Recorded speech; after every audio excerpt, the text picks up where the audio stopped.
Good evening, ladies and gentlemen. I'm Jerry Chambers.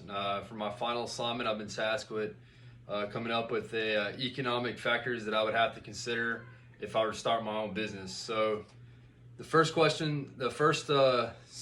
task that I had on this assignment was to give a brief description of the business, including a description of the major product service you would offer. Well, if I was starting a business, I would look into construction and probably start something. Most go with their own name, so for me it'd be Chambers Construction, and the major products and services I would offer a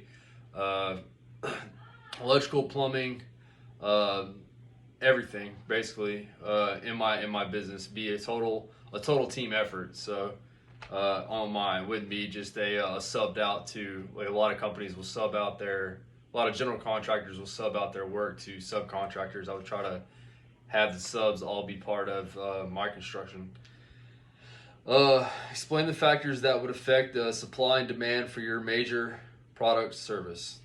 So for this one, for the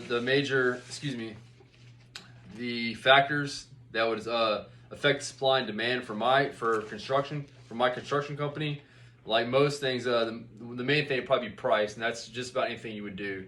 And secondly is competition. So those two factors for supply and demand would be something you have to consider if you're starting your own business. Would be everyone when it comes to construction, most people are going to look at the price and they're going to shop around.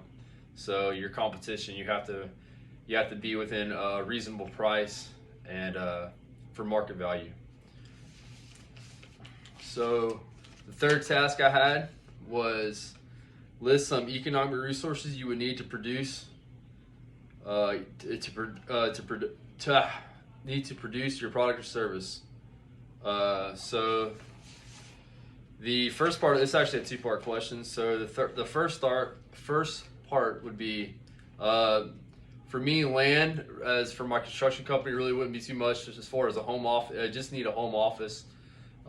Labor would be something I would need to consider. Capital would be the equipment that I would need to have to operate my business day in and day out. I would have to factor in.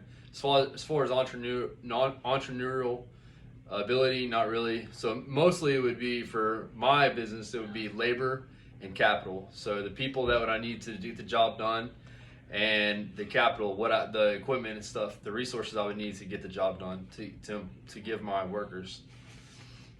The second part of that is actually, like I said, that was actually a two-part scenario. So the second part was factor in some scarcity. What are some scarcity scenarios that would affect your business? So for that, the scarcity for me and my construction company would be one of the biggest scarcity issues involves labor and entrepreneurial skills. So basically, it's hard to find good people, and it's even harder to keep them. So entrepreneurial skills is basically the talent that somebody takes with them that they can start their own business, and that happens in the construction industry all the time. Once people get their own enough, knowledge built up, they'll try to take that knowledge and go somewhere else. And kind of the name of the game, you'll go somewhere else and they'll offer you a little bit more money. And after a while, you might say, "Hey, I feel confident enough in my abilities to start my own company." So that's something that as a business owner you have to keep in mind all the time. Is you want good people, and you want to train them up the best you can, but you have to realize the nature of the business is eventually a lot of these people are going to take what they know and take what they learn from you and then move on to bigger and better things for themselves. And so that's something you have to never be too reliant on one person or a group of people. So that's something you have to keep in mind as far as scarcity, is the entrepreneurial ability of your workers. Wrong page, forgive me.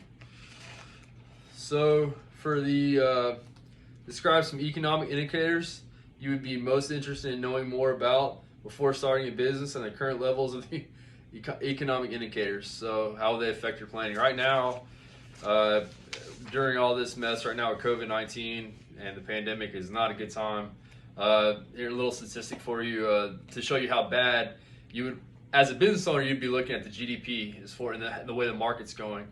Right now, the Federal Reserve Bank of Atlanta projects that the GDP dropped a record 35.2% in the second quarter this year.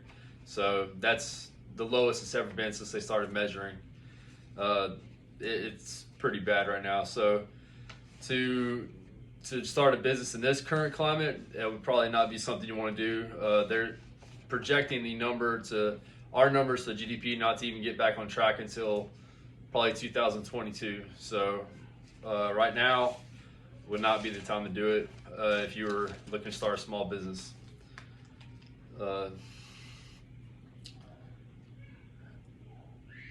Assess your product service.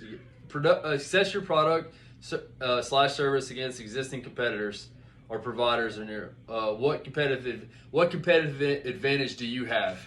So what competitive advantage I would have would be the I was saying earlier in the video that one of the big things with contractors is you have to find a lot of subcontractors. So you'd have to have electricians, plumbers, roofers, all these different subcontractors you have to go out and find to be part of your team. If you were to start your own start your own construction company and to bring in partners that have a percentage of the company, and then that way you can all work together and you're not constantly having to go look for these people. With everyone having something a little bit invested in it, it makes things people more motivated to get the job done. So that's one thing as a business owner, if I was starting, I would consider and that's a selling point too, is saying to the customer, said, hey, instead of having to find this electrician or find this plumber and we're going to go out and find these and shop these prices, I have this in-house and I can give it to you right here, right now. I can run these numbers and have them to you by the end of the day. And it's convenient, it's easier. The familiarity makes things easier to work with people because they're right there in office with you instead of having to make 5-10 phone calls a day. Everything's right in the hallway. It makes things easier, it makes things smoother. It's a better business deal. So that would be the comparative advantage I have versus another construction company or another contractor that would have to find all these people. All my people are in-house. So, but that concludes my my presentation, and thank you for your time, and good night.